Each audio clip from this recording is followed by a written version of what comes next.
Quelle est la force de dimension? Ben, c'est sa simplicité. Des enfants pourraient l'utiliser. Deuxième chose qui est la force de dimension, c'est son moteur de rendu, qu'on n'a pas encore vraiment utilisé. C'est un système de rendu ray tracing.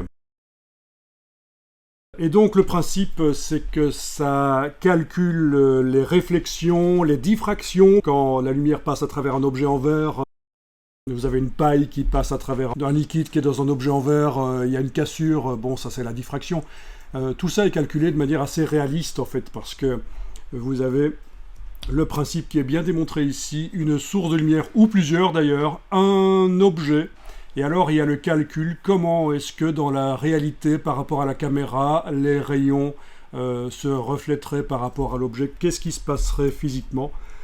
Donc par rapport à d'autres méthodes de rendu, celle-là c'est la plus réaliste en fait. Et elle a été longtemps mise un peu de côté tellement elle demandait de ressources au profit de méthodes de rendu plus rapides. Mais voilà, on est en 2023 et maintenant le ray tracing sur les cartes graphiques qu'on a, sur les consoles de jeux qu'on a, c'est tout à fait possible de le faire même en temps réel.